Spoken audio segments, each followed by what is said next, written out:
avoid using cold water or ice because you'll make it worse. And we talked about that in part 1. Yes, we did. That you don't want your body pores to shut down from the cold because then you're trapping the heat inside. So if you do that, then you're risking internal organ damage. And the heart is particularly susceptible to this. So Wow. I can tell you, please avoid that. It's not fun and it can kill. And in part 1, I think I talked about the 9-year-old boy that was hiking in Phoenix with his family that died a couple weeks ago Yeah, from heat stroke. it's horrible. Yeah, it's really, really awful. And it's very easy for that to happen. It can get away from you really quick.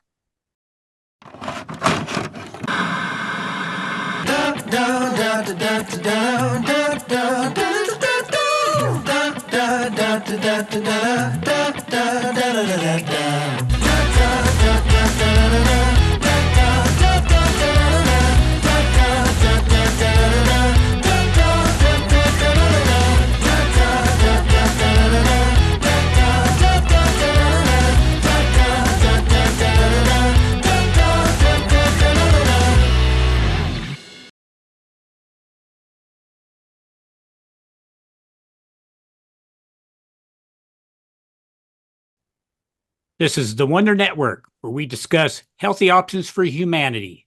I'm Michael Laine, and with me today, my co-host is Dr. Val. Dr. Val is a retired seasoned naturopathic physician and registered nurse with over 4 decades of experience spanning various realms of acute care, including emergency care, intensive care, cardiac care, home health, and home hospice. So how you doing today, Dr. Val? Good, Michael. How are you doing? I'm doing fabulous. Good. So I think we are continuing with our heat series Yeah, today. part 2. Part 2 of the heat series. And what's Heat-related this one's about? Heat-related illnesses and emergency treatments. All righty. Well, that sounds like a good one. This is really important. And for people that live in the Northwest, maybe not so much, but it can happen to you guys too.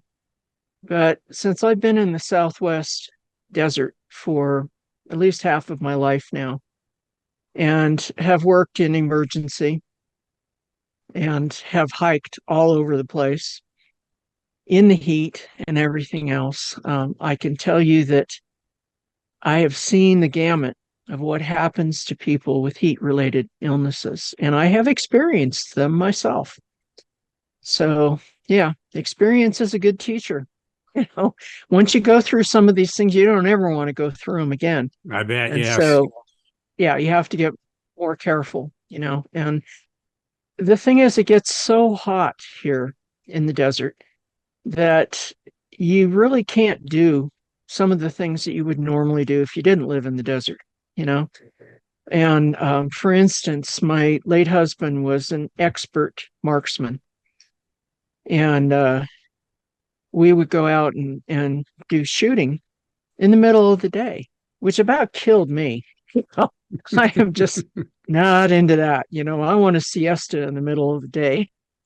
But, you can get heat exhaustion fairly quickly, even in the shade, because it's just so darn hot. And then you drink a lot of water, and that taxes your kidneys. And, it's a downward spiral. So we're going to talk about what to do for all these things. And the first thing, which may seem innocuous to people, but is really irritating, is heat rash, also known as prickly rash. And that's caused by your sweat glands being blocked. And what happens is it traps the sweat underneath the skin surface. So you get a red, itchy rash, or if you're dark-skinned, it could be gray or white. And the reason that you get that color is because it's sweat. And so you're in effect getting a blister. And it's a tiny blister, though. It's not usually big, although they can be. Depends on the person, their skin type, et cetera, et cetera. It's usually raised and fluid filled, but they usually start out pretty tiny. Now, what can cause that? Obviously, obesity can cause that, and it happens to a lot of obese people, even if they're only mildly obese, because if it's hot and you're sweating, it can happen. Hmm. So the normal place that you're going to find this is under the breast, in the groin, and on the face. But it can happen on any overhanging skin areas. So that could be your abdomen, your thighs, upper arms, neck, anything where there's an excess of skin that's kind of stuck together can cause this to happen. What makes it worse is wearing synthetic fabrics. Oh, So I highly recommend you ditch all the synthetic fabrics. You know, polyester is like the worst thing that you could wear if you're in a hot area. And that reminds me when I was traveling in Guatemala, you know, you go to the bazaars and stuff, and all the clothes are polyester. And I would be going, it's hot down here and humid. Why on earth are you wearing this crap? You know, it doesn't breathe. So, you know, but I mean, I don't know how they did it, but, you know, when you look at somebody in an area like that and they're wearing satin or they're wearing taffeta or something like that, and you look at it and go, boy, I want away from that. You know, you need something that's going to breathe. right. So you want like 100% cotton or hemp or linen.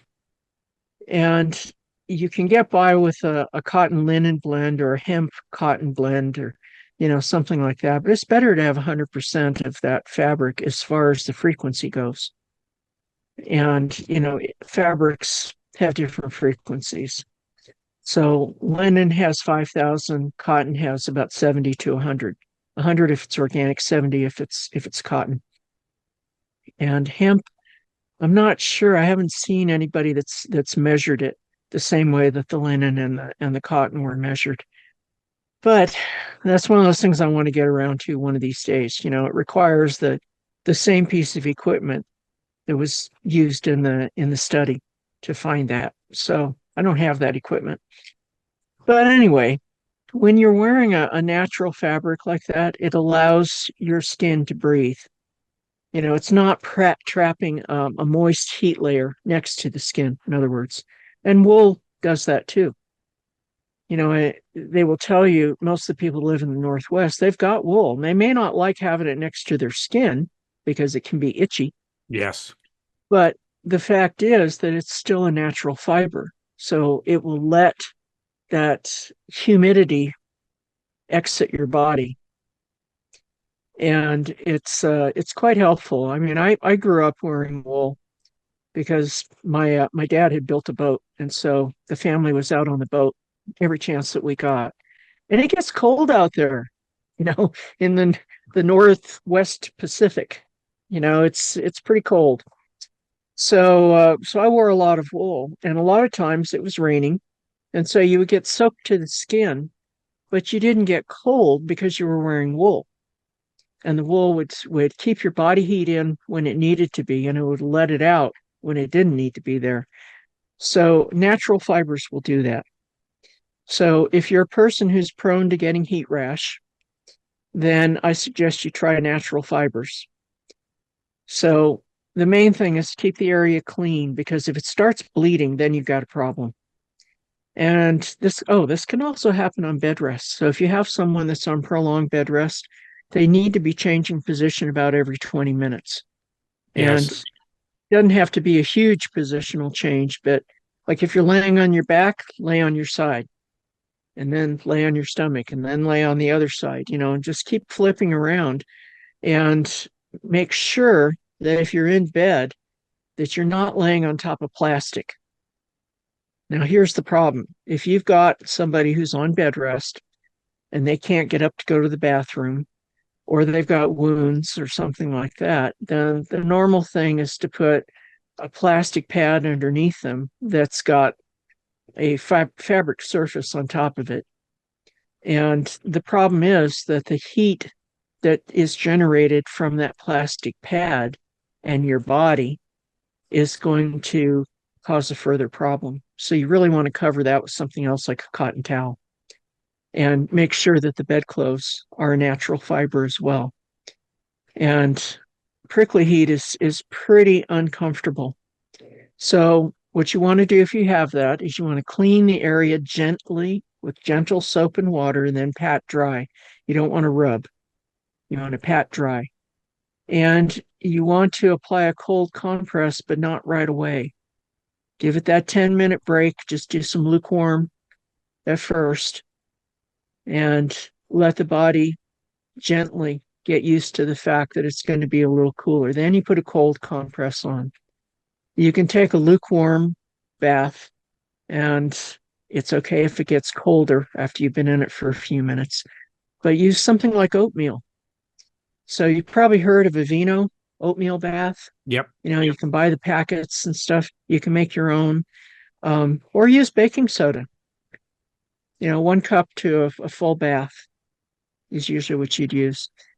And that's going to help you to kind of cool down and get the inflammation part down. Because once you get this, not only do you have those little itchy red bumps, but your skin really is inflamed from the heat. So take a bath, use a cold compress, whatever's going to work. And you want to stay indoors in a cool temperature. So, if you're overweight and you have a problem with prickly heat, just those few things that I've already told you about should help. But if that's not enough help, check to make sure your clothing is loose. Okay, don't wear tight clothing in the summer or any place where it's hot. You want it loose, natural fiber clothing, linen, cotton, hemp. Then you can also use something like cornstarch, or you can use, I'd stay away from baby powder. You can use it if you don't have anything else, but there have been some studies that have shown that the baby powder can actually lead to cancers. Yes, I've Now, seen whether that. that's, yeah, it could be because people inhale it thinking it smells good or whatever, but you want to do something that's not going to do that. Cornmeal is pretty neutral, even if you're allergic to corn. But I mean, not cornmeal, cornstarch. Cornstarch. Um, Yes. you can also get an aloe powder, and you can make your own kind of powder with that if you wanted to. There's recipes online. I love having the internet available because there's all kinds of great stuff out there from various herbalists and naturopaths and stuff. And, you could make your own powder that smells good and it feels good and, it's silky. The thing I like about the cornstarch is it's silky. And so that can help a lot. Pretty much anything that has that is soft and has a drying effect to it. So use that. Like a lot of people use cornstarch instead of deodorant, and it keeps them cool and dry, and they don't get the prickly heat in the armpits, and they don't smell. So that's a possibility. You can also try applying a topical cream. So that would be pine tar, hydrocortisone, calamine lotion, aloe vera, lavender, sandalwood, and something called Milani Midi, also known as Fuller's Earth, and rosewater mixed, calendula, ginger, cayenne. Now, the cayenne, if you have a really painful rash, the cayenne, it's going to hurt at first. It's going to sting. But after the first couple of minutes, the pain of the rash will go away. And the reason that happens is because cayenne actually depletes substance P, which is the pain feeling that you get when your skin is irritated. Hmm. So you can get cayenne ointments. So it makes it easier, to spread. Cayenne powder, yeah, I don't think I'd go that route. If you got nothing else, you could, but cayenne does not blend really well. So you're going to get bigger pieces of it, even in a powder. Whereas if you get one of the creams, they've already gone through the processing, so it's even. So it's good to have some cayenne cream around, and you can find that pretty easily most places. The other thing you can do that helps is take an antihistamine. So that'd be Benadryl, otherwise known as diphenhydramine. And you can also take quercetin. So quercetin is a B vitamin, and it is pretty potent antihistaminic properties. So that can help. If you're allergy prone, especially. And we talked about that when we did allergies. So those will help. They'll help you get it out of the prickly part of it faster. Now, the problem is if you itch it and it bleeds, then you're opening the skin to an opportunistic infection. So anytime that you have a break in the skin and it's actually bleeding, you want to get some kind of medical help. Okay? Because if you get that infected, you'll know if it's infected because then you'll get the pus normally, and it'll be either greenish or yellowish. At the beginning, it'll be white usually. But the thing is that if you've got an opportunistic infection, you have to take care of it right away because, your skin barrier is broken enough to allow that to happen. Right. So don't take it lightly. Okay. So there's your prickly pear. Can tell I live in the desert, right? Prickly, I say pear. Okay, now we'll move on to heat cramps. Now, this is a mild form of heat illness, and it's brought about by dehydration and electrolyte depletion, especially sodium, but also potassium. So it's going to involve a particular muscle group. So you're going to get cramps or spasms during or after intense exercise and sweating. And you've probably seen here and there, there are people that are doing competitions, like they're doing a weightlifting or bodybuilding competition, and all of a sudden their arms lock up. And other things can happen. Your chest can lock up and then you can't breathe. That's a medical emergency. Yeah. And so, normally you're going to get carted off to the hospital, you hope. And it can be very, very dangerous because it can be the precursor to heat stroke.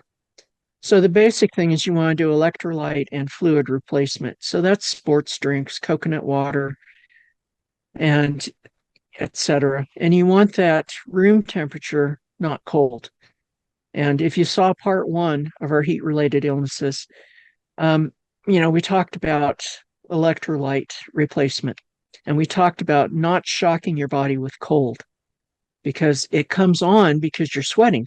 You're overheated, you're sweating, and your electrolytes are getting depleted.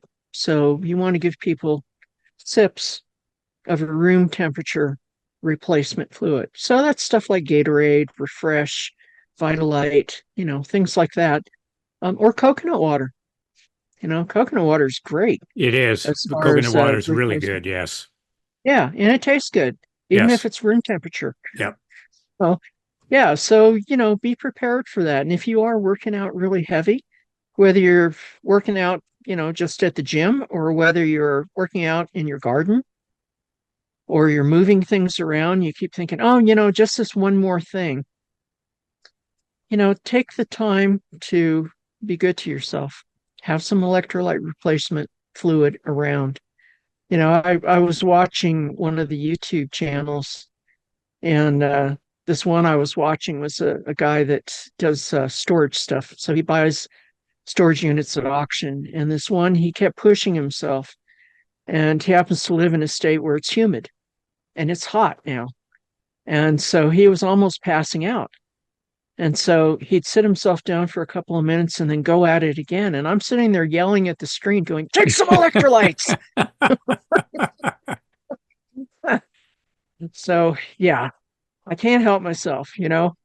I keep wanting people to take better care of themselves. So that's what these little discussions we have are all about. Right. Yeah. So then, well, after a few minutes, depending on how hot the person is, they can start drinking something cold if they caught this quick enough. If they're already in a bad cramp, then you might want to wait a little bit and still just do room temperature. Okay, then you want to do gentle stretching or massage of the muscle groups that are involved. Very gentle. And that's basically that you're trying to unlock the cramp. If you've ever had a Charlie horse, Oh. those are really, really painful. So imagine that you're getting these cramps someplace else too. And I found, like, for the legs, the best way to get rid of a Charlie horse is to stand up and go up and down on your tippy toes. And a couple times of doing that will usually release it. And it works better than anything else that I've found anyway. So remember, gentle, be gentle. Then you want to rest for several hours. Why? Because you got overheated and you got depleted. And then you want to make sure that your normal diet is going to include eating potassium rich foods. So it's bananas, apricots, avocados, sweet potatoes, carrots, spinach, almonds, milk, and lean meats. And of course, there's others, but you can look these things up online. The main thing is if you're working out all the time and it's hot, then, if you're sweating a lot, then you want to do this prevention.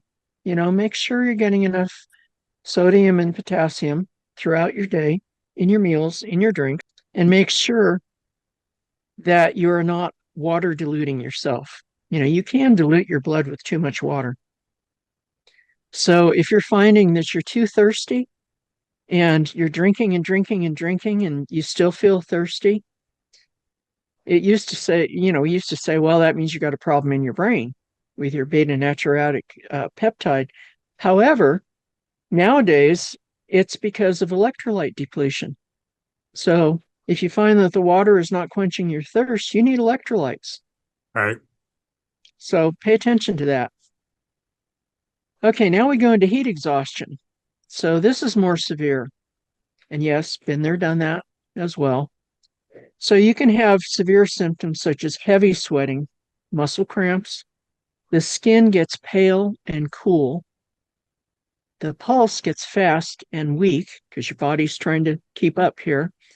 You get really fatigued, get a headache, nausea or vomiting, and dizziness or fainting, depending on how severe this is. So this happens when the body becomes so hot that the natural cooling processes can't keep up. So this is more common in those with medical conditions like heart disease, kidney disease, etc. So now this is more serious. Heat cramps are serious enough. Heat exhaustion is a problem because the next step is really life-threatening. So you want to move the person to a cooler environment, some kind of shade, hopefully moist dirt, a breezy area, and you want to apply lukewarm water or wet cloths to the major arterial areas of the body. So that's neck, head, groin, and armpits. Avoid using cold water or ice because you'll make it worse. And we talked about that in part 1. Yes, we did. That you don't want your body pores to shut down from the cold because then you're trapping the heat inside. So if you do that, then you're risking internal organ damage. And the heart is particularly susceptible to this. So you want to just use the lukewarm water or room temperature water. And when you put that on someone, then if you have a slight breeze, like, don't go whole hog with every fan in the house trying to cool them down, because again, they'll get too cold, pores will shut down, you'll get internal heat damage, thermal damage. So you just want to have like a gentle breeze, like you can fan the person, and that slight air movement will cause a cooling with a natural evaporation. So that's going to help quite a bit. You want to remove any excess clothing. And again, be careful with the cooling breeze, okay? You don't want them to get really cold. So you wait at least 10 minutes. Then you can start applying cold compresses. So the wait time, again, is to avoid shocking the body. Then you want to give small sips of electrolyte. Very small. Don't let them gulp, okay? If you gulp, you're going to get vomiting. Okay? Okay, yeah. Okay. So then, if you don't have electrolytes, you can give them fluids. But remember, salt is an electrolyte. So if you don't have anything else, give them some salt. And it doesn't take a lot of salt. No, it's a You're pinch. talking like a pinch of salt in a glass of water. Yep. Or you can put a little salt in their mouth and then follow it with water. But small sips, because again, you want to avoid vomiting, because then you're going to lose a lot of potassium at the same time. You want to monitor the vital signs and symptoms. and get the person to medical attention, especially if it persists for more than an hour or if the condition worsens before then. So heat exhaustion is not fun. Been there, done that. Actually, when I lived in Northern California, and it went into heat stroke for me. Oh, And I didn't know any better, so I did not go to the hospital, but it was pretty weird. So now we're going to go into heat stroke, which is life-threatening. It requires immediate medical attention. To heal, to recover from illness or trauma, to regain health and recuperate the physical, mental, and emotional body. But how? How do we truly do that? Bring on the healing vibrations of essential oils. Born of life-giving essence, the plants that surround us are captured in time by extracting some of the highest healing compounds known to humankind. From ancient civilizations and spiritual elders to sacred shamans and medicine men to midwives and even surgeons, our ancestors used these precious oils as medicine. Embracing the natural world, we recognize the importance of this long-lost plant-based pharmacy and invite you to be inspired by the magical medicine they provide. Awaken to the healing power within you and start your wellness journey today.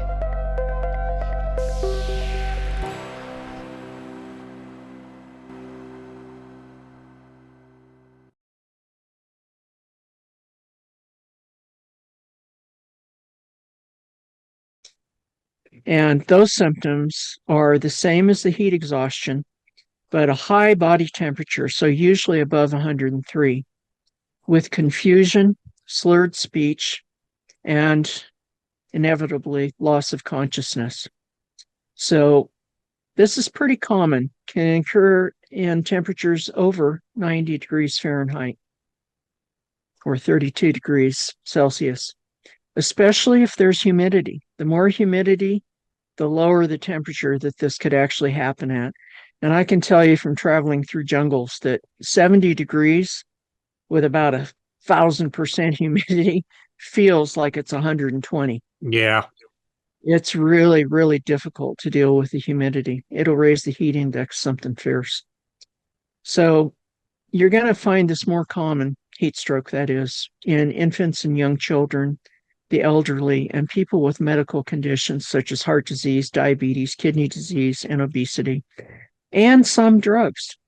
So if you saw part one, we talked about some things that make you photosensitive. So it's photosensitizing drugs, diuretics, beta blockers, alcohol, and recreational drugs. All of those things can make it worse. So your symptoms, remember, for heat stroke, you remember what a normal stroke is. You have an altered mental state. So there's confusion, inappropriate speech or difficulty speaking, convulsions, seizures, nausea, vomiting, severe fatigue, severe headache, and the skin will be dry and flush, no sweating. And I can tell you what happened to me. Again, I'm the poster child for, been there, done that.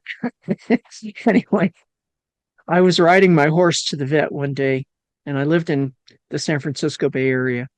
And so I'm riding my horse to the vet because I didn't have a trailer. And it was a good 20 some miles. And it was the hottest day in January that we'd pretty much ever had. And so there I am on the horse, and she was feeling frisky after a winter of having to be stabled because of the intense rain. And so she pranced all the way there. And I mean all the way there. And I'm trying to hold her back because she had a huge splinter in her chest. And so we finally got to the vet's, and he took out the splinter and stitched her up. And then she pranced all the way back. And by the time I got back, I had heat exhaustion that rapidly went into heat stroke. Oh, And so on the way back, I had seen this guy on the way out, and he'd said hello. And when I came back, he was out in the front yard, and so I stopped to talk to him. And we were talking about something, and he asked me a question. I said, "Oh yes, we're having tea at 2." And I heard myself say that, and I went, "What? That is the most bizarre thing. I wasn't thinking anything about that. It just came out." right. Now, you know, I'm not a person who goes and has tea at 2. So like that had to come from a movie or something. You know, that was totally bizarre. And boy, I had the worst headache. And I got home and I took aspirin and did a bunch of other stuff, cooled myself down, and it took me several days to recover from that. Wow. So I can tell you, please avoid that. It's not fun and it can kill. And in part one, I think I talked about the 9-year-old boy that was hiking in Phoenix with his family that died a couple weeks ago Yeah. from heat stroke. It's horrible. Yeah, it's really, really awful. And it's very easy for that to happen. It can get away from you really quick. And so if you're susceptible to any kind of a heat related illness, be super careful. Okay. You do not need to be hiking out in the heat of the day. And I think people from northern areas don't realize how hot it is. And especially in Arizona, it's pretty dry. So people will go hiking thinking they're fine, and then all of a sudden they're in trouble. Right. So yeah, we try to caution people all the time, don't think it's like when you're out in the Northwest and you're taking a hike in the middle of the day. This is like you go walking at 4 o'clock in the morning here, you know, Well, not like you at say, noontime. yeah, it comes on so quickly, like you said. Yeah. Yeah, you'll get dried out and your electrolytes will get all depleted very, very quickly. So the treatment for this is you move the person to a cooler environment. So shade, moist dirt, breezy area, and you apply lukewarm or room temperature water, wet cloths to, again, the major arterial areas. So the neck, the head, the groin, the armpits. Avoid using cold water or ice. You don't do that right at first. You always wait at least 10 minutes because, again, it'll trap the heat inside and it'll affect the heart first, usually, but it can affect all of your other organs too. That thermal burn will go through the body. So, yeah, lukewarm area. Remove excess clothing, provide a cooling breeze, not a cold breeze, to help with evaporation. And you want the pores open so they can release the heat and the sweat. Okay, then after at least 10 minutes, you can start applying the cool compresses. And again, cool, not ice cold. Avoid shocking the body. Give very small sips of electrolyte drinks. And if you don't have anything, here's the gross part. There's going to be a gross part in most of these things because we are talking about natural medicine. So give them urine. I knew that was coming. Of course you did. Yep. I'm ready for it. Well, I'll tell you, one of these days we got to do some urotherapy things, but Dr. Group does that, so Yep. people can look that up too and see what he's put together because he's an expert in all that. The thing is that people have been using urine since the beginning of mankind, and animals use it too. So your own urine is the best, but if you don't have any, then you can use somebody else's if you have to. But the thing is that it's going to act as a biofeedback system for the body. And so whatever process is going on, if you take your own urine and you drink some of that, it doesn't have to be a lot. It could be just, a spoonful. The thing is, though, is you want to put that in so the body can go, oh, this is what's happening. Okay, let's fix that. And you can also use urine to cool the body. If you don't have anything else, it's fine. Now, if you got somebody in a heat stroke, they're probably not going to be able to pee because they don't have anything left. Right. So at that point, might look a little weird, but you gotta do what you gotta do. I mean, farmers and ranchers know this stuff. This is stuff, wisdom that's been passed down through families for millennia because it works. Well, and if it's going to And save your life too, yeah, I mean, don't be squeamish. We're Yeah. talking about life-threatening stuff that's Yeah. happening here. And you can die very, very quickly from heat stroke, like that 9-year-old did. They got him to the hospital, but it was too late. Hmm. And that it breaks my heart every time I think about it because it was so unnecessary. Why didn't somebody tell them? They must have asked, they were visiting from somewhere else. They must have asked somebody, where's a good place to hike? Did they not tell them to be careful and about all Yeah. these things that you have to worry about when you're hiking in Phoenix?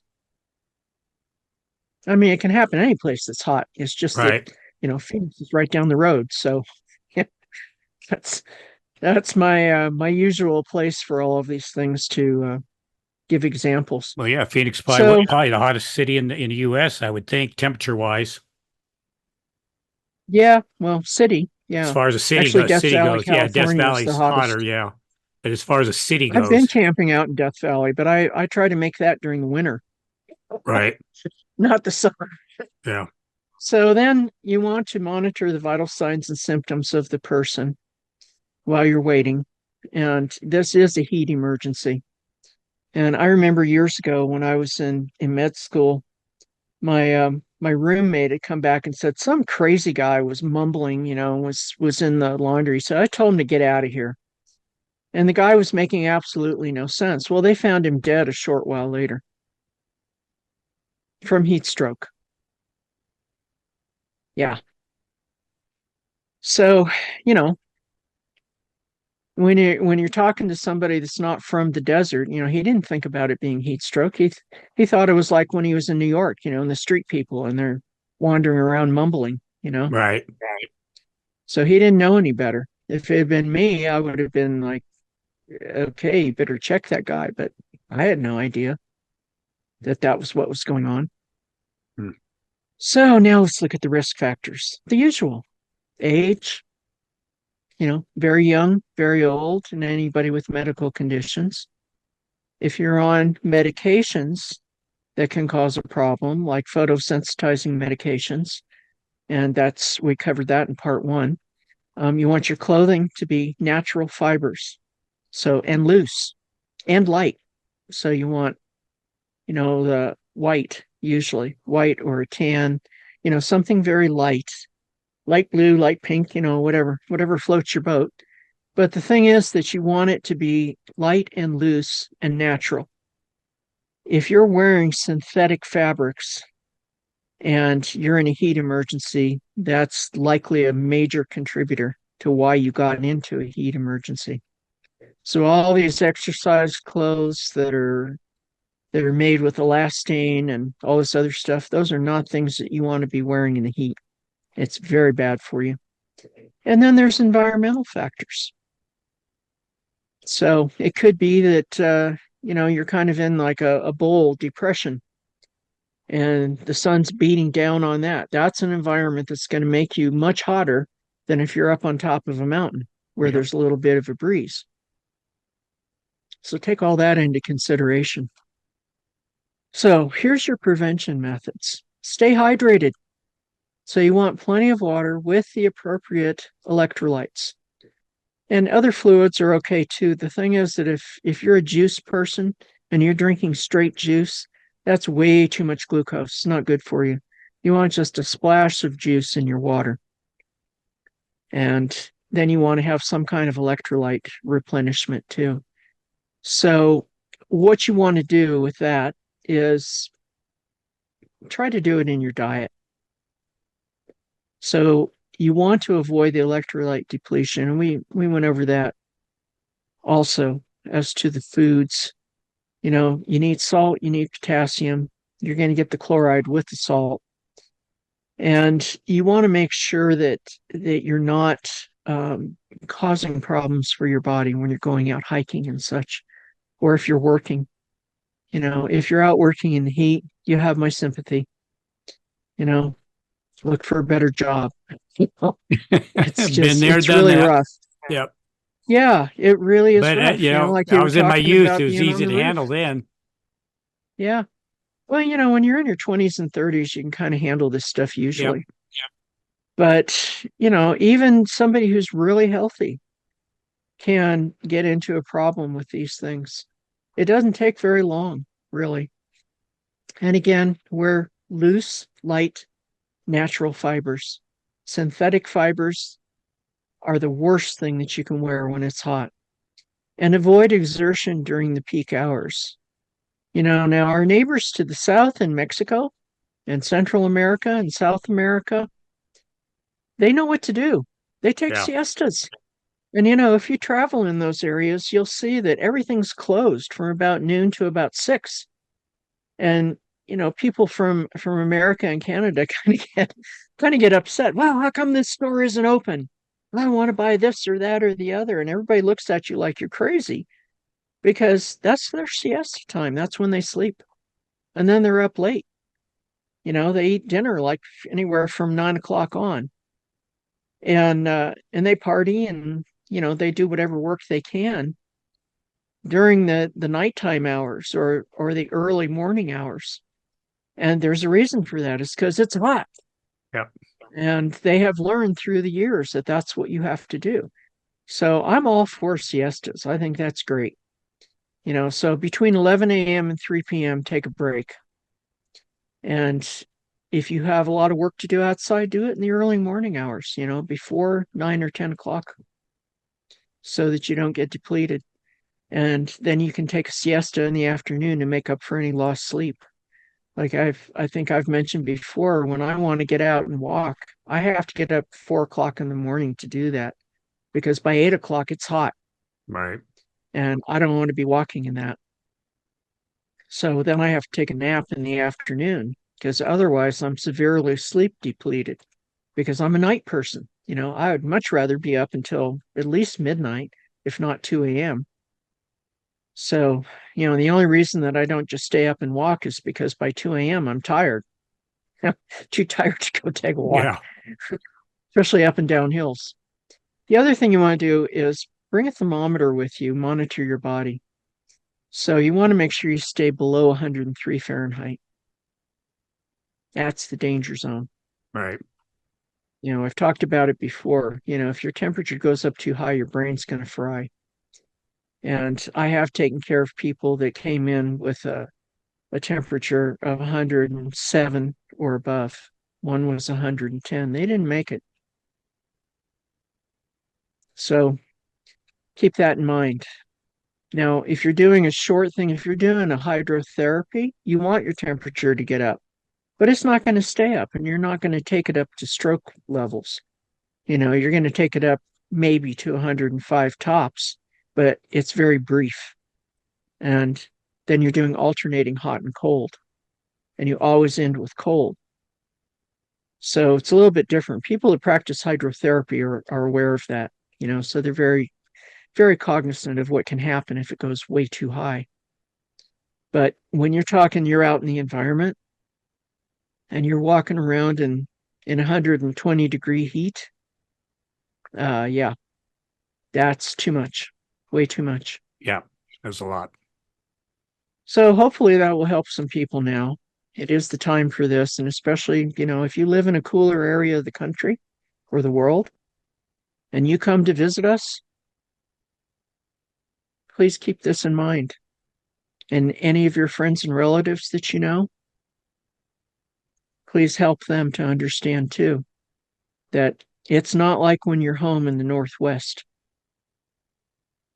Okay? No, not at all. Not at all. Well, and I even noticed, because we have been, like you said, heat wave, has been hitting many parts of the country. And even Vegas, I know last week has gotten Phoenix-like temperatures. They hit over 120 in Vegas for several days last week. And that's even hot for Vegas.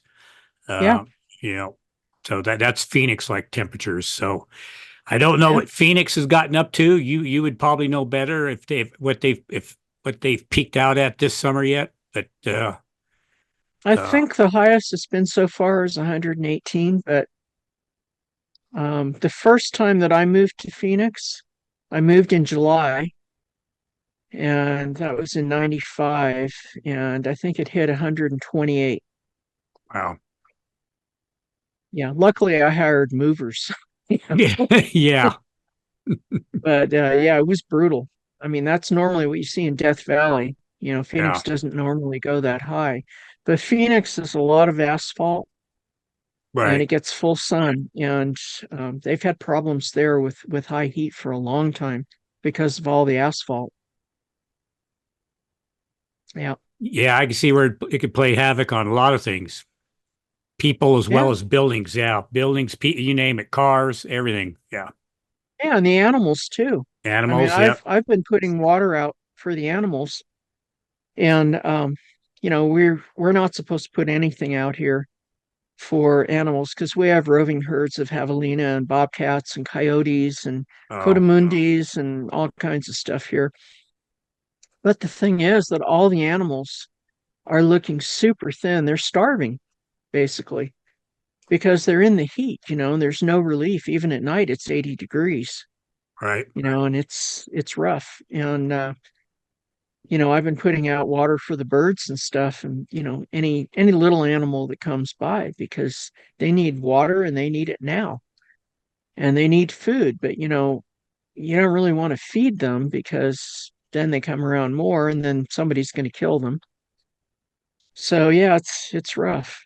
It's rough on people and animals to be this hot. All righty. Well, that's about it. That wraps up part two of Yep. our heat series.